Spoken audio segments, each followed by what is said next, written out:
did bring my book Where's the book at? right here. Okay, hold that up. We're gonna promote that. Is the book on Amazon yet? It's been on Amazon. Yeah, it's on Amazon, Lulu. It's on my website. I'm trying to give me some things done now. This is a fresh copy of the book. What exactly are you trying to get done? Or you want me to hold it, or I'm gonna hold it. Once I'm gonna get to it. I'm gonna start the interview in a minute. okay. Give me 1 second.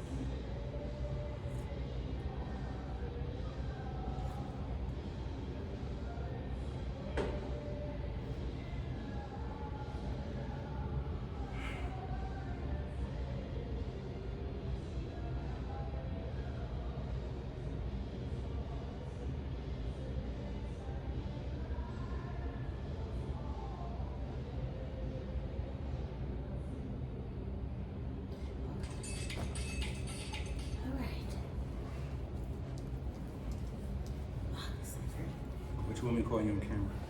Nikayla, that's my name. Nikayla? Nikayla. Yes. Did you want me to hold this or put this here? That's a mic. You can hold it. You want to use it? Yeah. Okay. I can, but I didn't know No. Do I hold it? Or It's up to stick people. it? Like you can have it like that if you want. Okay. I never even thought about doing that. That's Because crazy. usually they have the holders. Yeah, I didn't bring the holders because I'll be like in the more live look. You know what I'm saying? The holders is like kind of like pre-recorded. This is gonna be kind of like live. This ain't gonna be edited. It's gonna be straight raw. Okay. That's dope though. Let me see if that works for Well, me. you gonna cut it up though, right? Yeah, my camera gotta do that. I don't do that. Okay. You ready? Yeah, but I feel like the way that it got you a little bit more. Like the tripod could come over just a little bit. My camera guy gonna edit it. I mean. But I'm cut off. Like even if you cut off, he's still gonna edit it. I'm just trying to tell you, I do this every day. Okay. Like I was just. I could really have it like this, and he's still gonna catch me. Oh, okay. I was just saying, even if it's just a little, it's fine. No, I'm just being honest with you. Like, you'll be surprised at what technology can do. Like, I don't gotta be here, and he gonna make it look like I'm here. Okay. So, Nikayla? Nikayla, yes. Okay, we're going right into it right now. Okay. Another episode of the world's fastest growing podcast. I'm back in Houston, Texas right now. I got a very, very special guest. I kind of like this person because she helped me adjust the mics, and I never adjusted them before. We got Miss Nikayla Wilborn in the building. Introduce yourself to the world, Miss. I'm Nikayla Wilborn. I'm an up-and-coming author. I wrote my first book last year. My story is evident that I am a walking testimony that has made a positive and life-changing impact on others' lives. Okay, let's take it from the beginning. I know you're from Chicago. Was you born and raised in Chicago? Yes, born and raised in Chicago. Let's talk about that. What side was you raised on? South side, west side? However Chicago is, and the culture of Chicago, how it impacted your life? I'm from the south side of Chicago. Okay. Born and raised. I learned a lot. I was a young girl having to be a grown woman at an early age. So it's a lot of things that I took on. It's a lot of responsibility that I had to.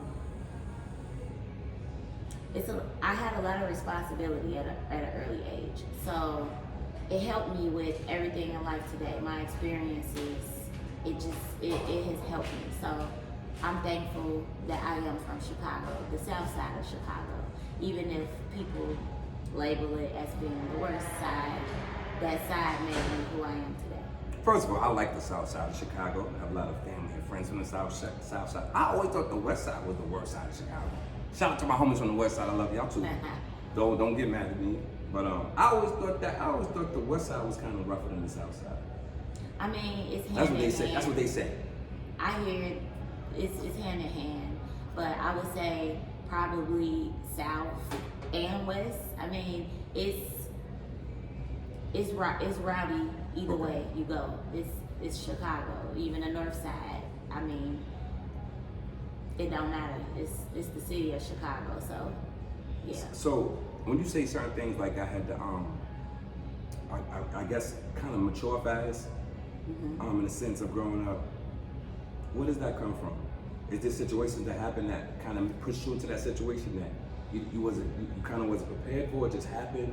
Can you elaborate more on that? Because I know there's probably some stories in the book, but can you just elaborate for people that are going through certain things right now that probably like they want to hear from somebody that's been in that experience before? Okay, so as far as me happening to grow up fast, I didn't have my mother around at an early age. Okay. So my dad raised me. Not to cut you off, the reason I say that because I'm glad you said because my daughter don't have her mother. Wow. And I'm raising my daughter. Wow. So it's weird. Like I've never heard my daughter call her mother mommy ever in my life. Wow. So like, you know what I'm saying? So I go, I'm glad we're talking about this because I'm going through the same exact thing right now.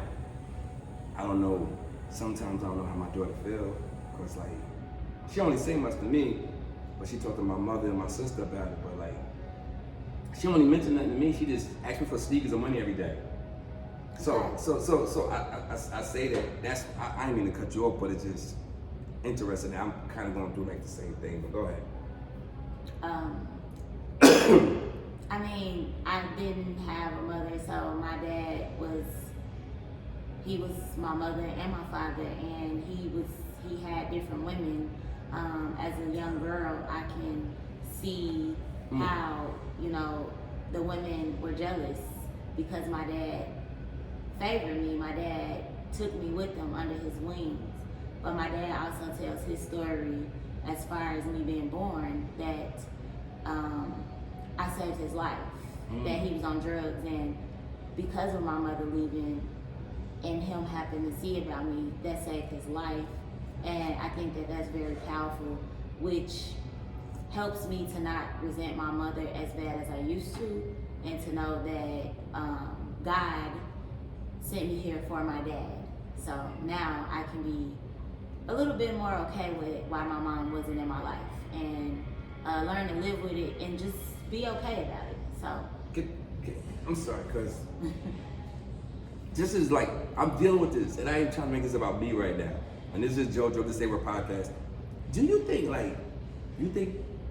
when stuff like this happens that the child resents the parent that's the good parent? it can happen. You know what I'm trying to say, right?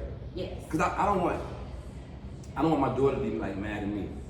And people always say that, people are like, well, she's gonna end up like being mad at you. I'm like, for what?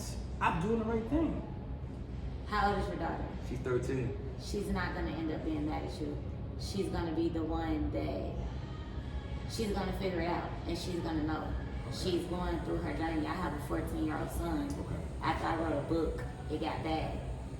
I was a single mother on my own for years, and I didn't really want to say too much right now, but I'm gonna go ahead and say it. After I wrote my book and published it, and it got out to the world, I'll just say the sperm donor Why y'all say that? barged back into the life, Why because y'all he's say never. Why y'all say The sperm reason donor? why I Put a say bit up there. I only have one child. Same So thing. the man that I decided to lay down and have a child with at an early age of 18 never took care of my child. Never. Okay.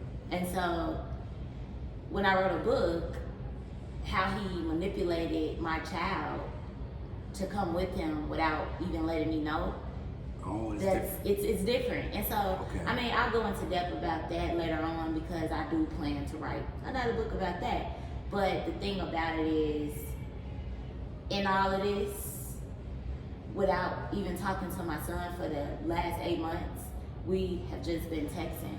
But even through text, I can tell how much my son has grown and how much God is with my son. So it's a powerful story in itself, and it'll be more and more. I started off with the neglected seed blooms because that was my story, and I feel much better that I have it out on paper. And actually, I'll let you take that book home today. I'm gonna read for your this. daughter, and I'm gonna sign it for her, and it's free of charge just by letting me get on your show. I appreciate that, and that's my mission, to donate my book. It's not just about making the money from the book. Mm-hmm. It's about getting the word across so people can understand that no matter what they have been through, that does not define your mental state. It doesn't define your mental state. I love that.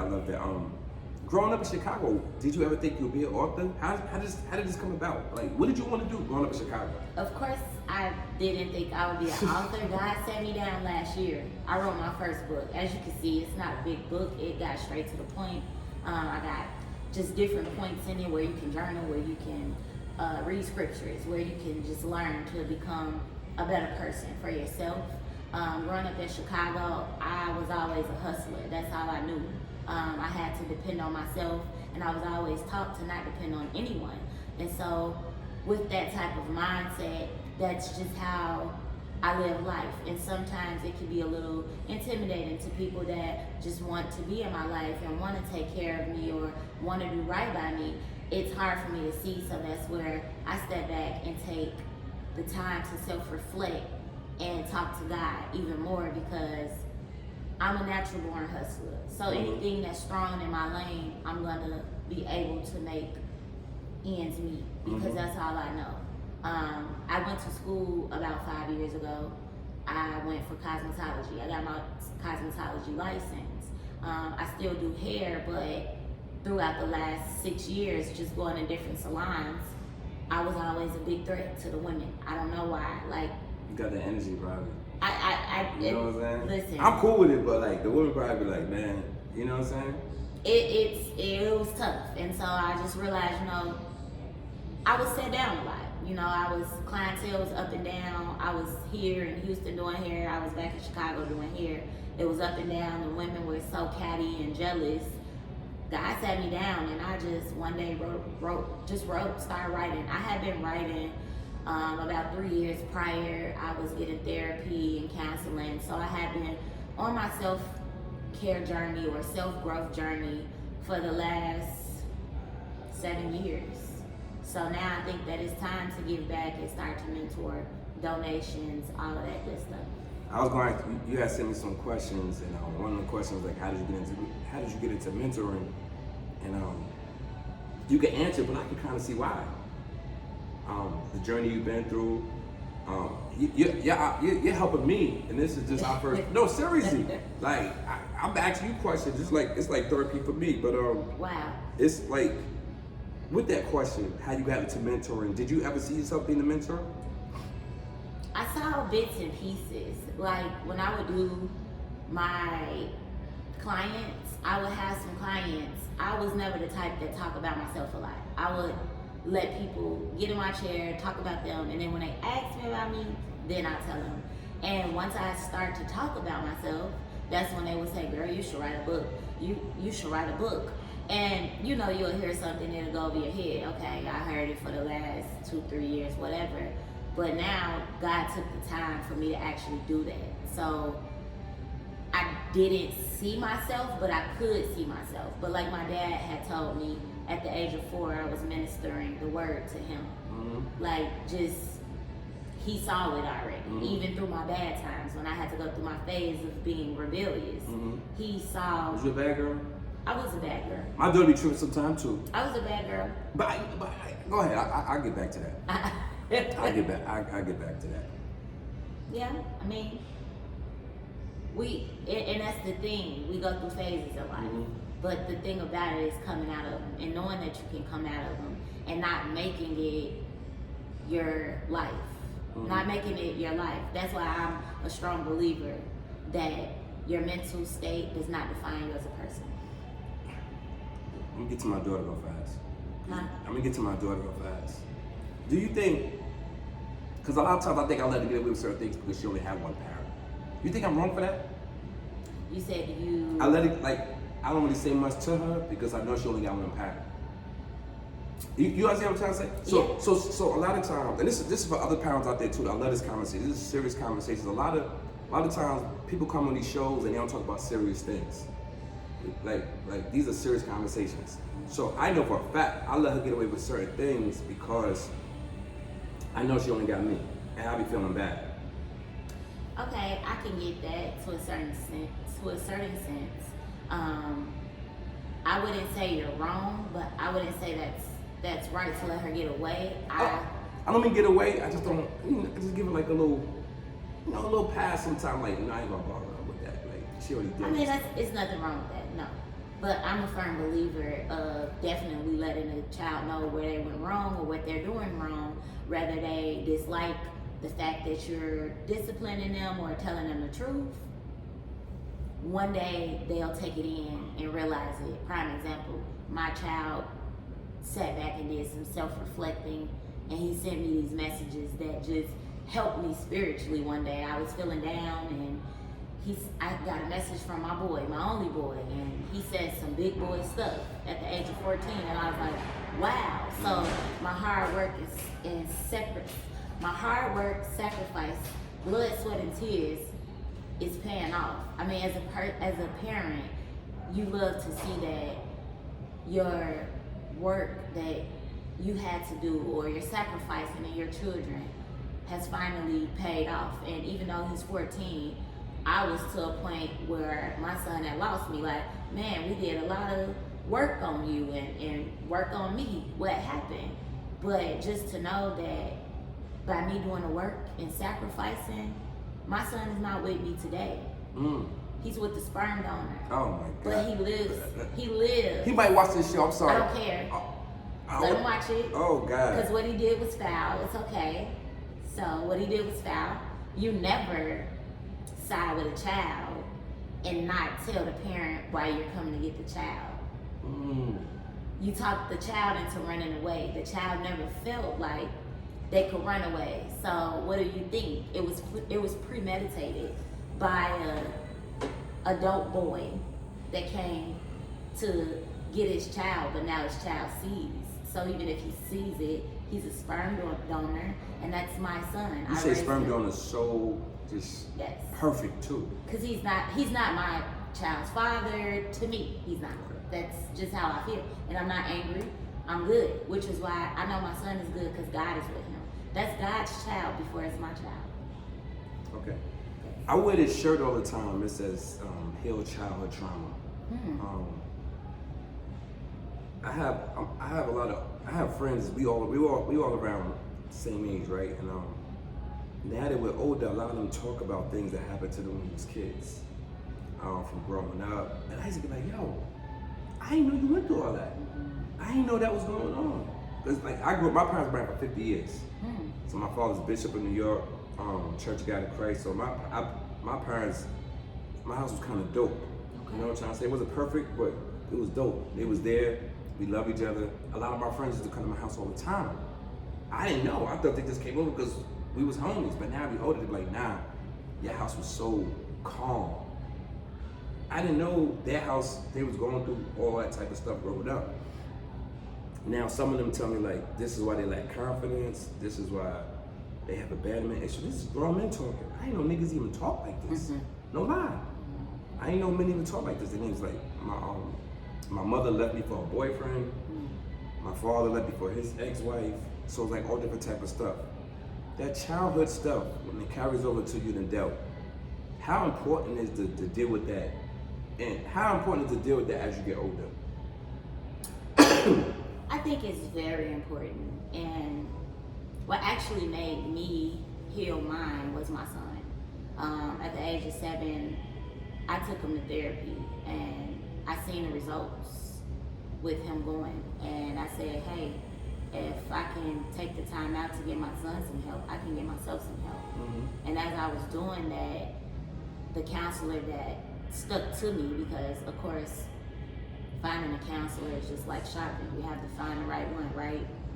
So we sat down, and I told the lady 2 sentences about my life, and she was able to give me a whole scenario on certain things and pinpoints and different steps I can take to be better. It was just something that she saw in me years back.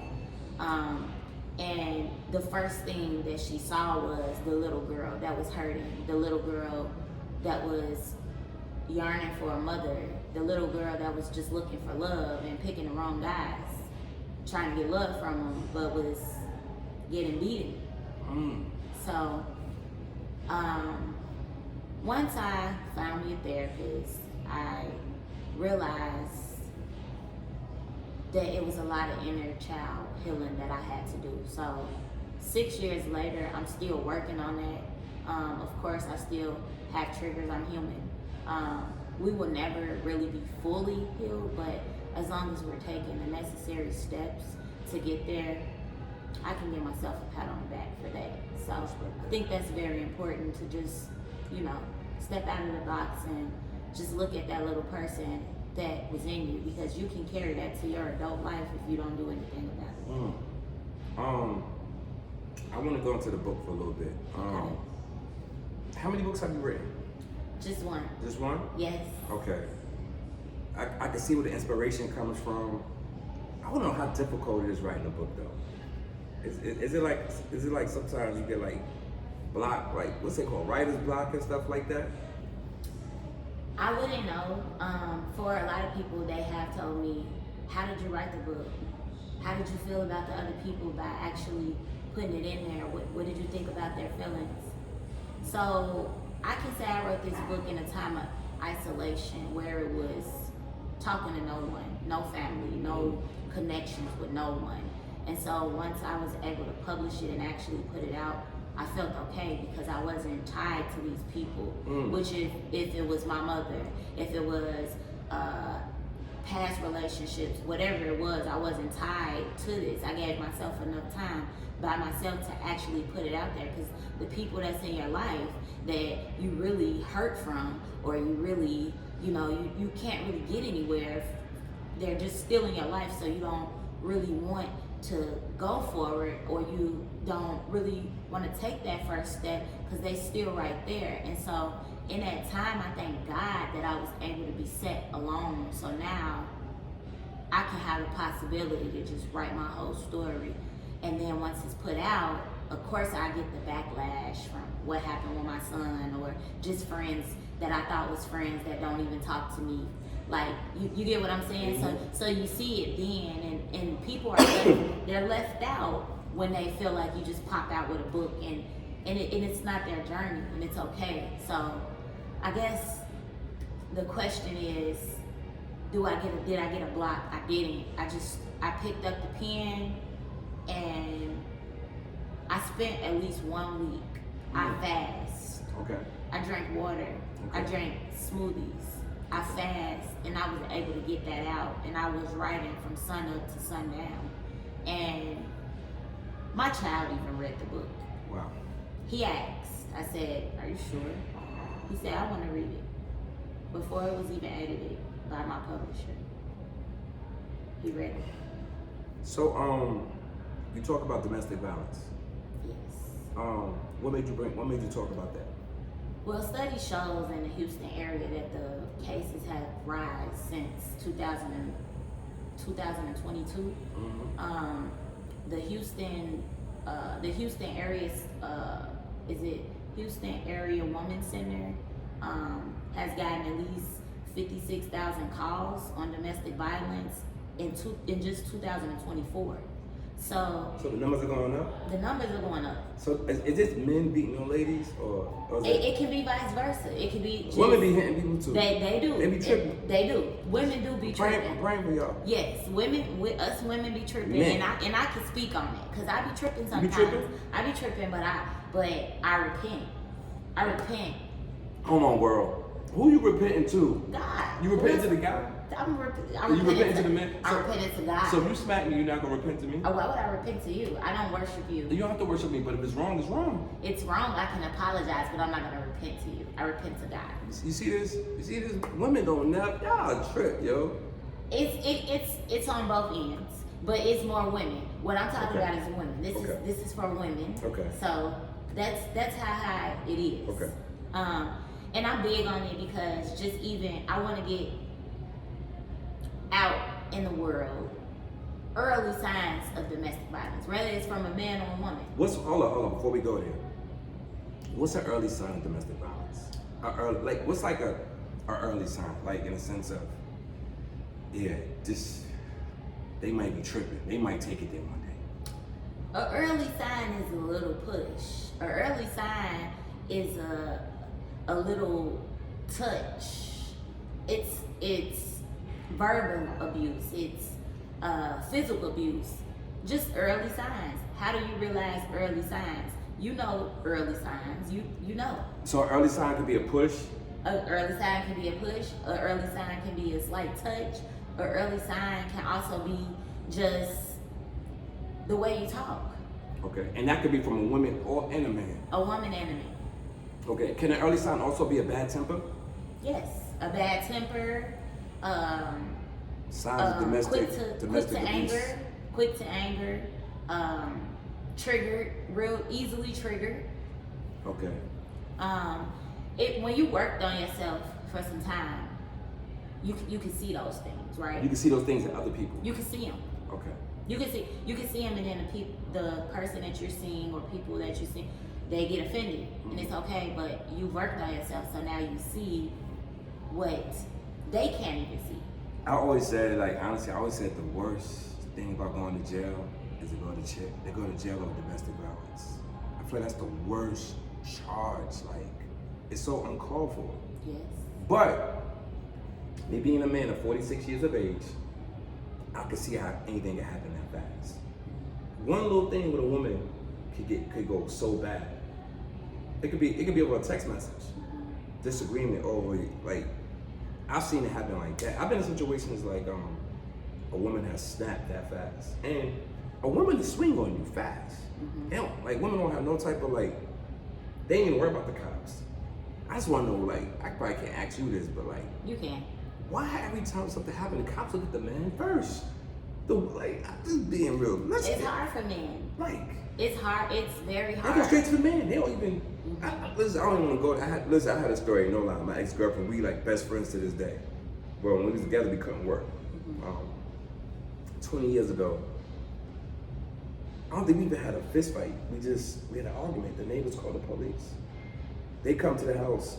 I left before they came just because I just didn't want to be there. They called on the phone. They was like, if I was there, they would have locked me up. I was like, for what? They was like, that's just how it go. I was like, I didn't put my hands on it. He's like, that's just how it go. So I realized, like, look up now to, like, when you get into it with your woman or any woman, just get up out of it. Don't even. And that's how I feel. And that's Just get my up out of biggest it. thing.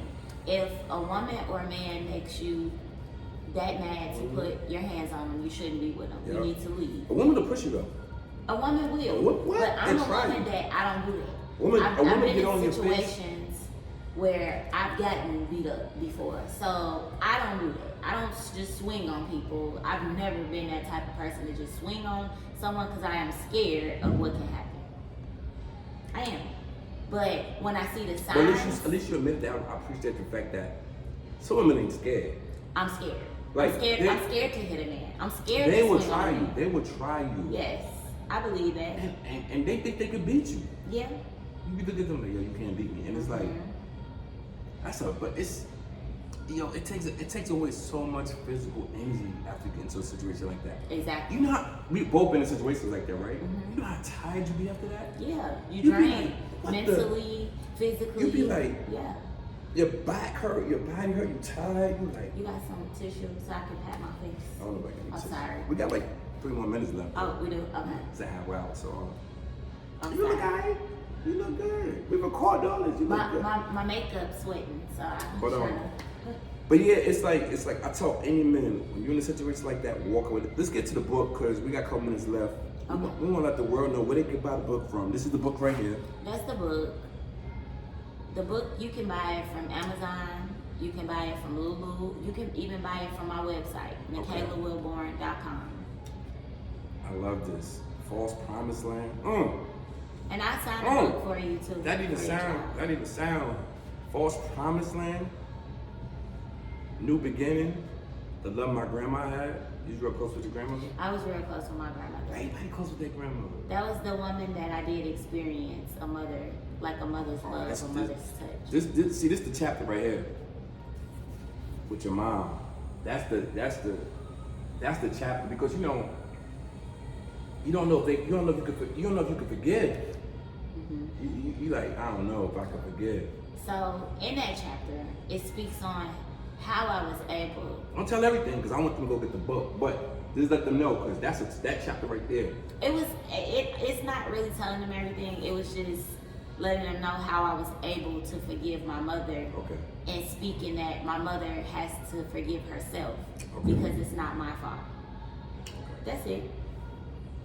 We love that. We in Houston, Texas. We got one of the best authors out here right now, straight from Chicago. Listen, this episode will be out soon. You need to go like, share. I need you to go get this book. And y'all stay tuned. Stay with podcast. We up out here. Thank you. Thank you. That's perfect. 30 minutes. Okay. You want me to sign your book for you? Yes. I could have got it. You got a pen? Yeah, I got a marker. Ooh, I'm so sorry. I'm gonna record it when it's Okay. It's got a little hot. I know.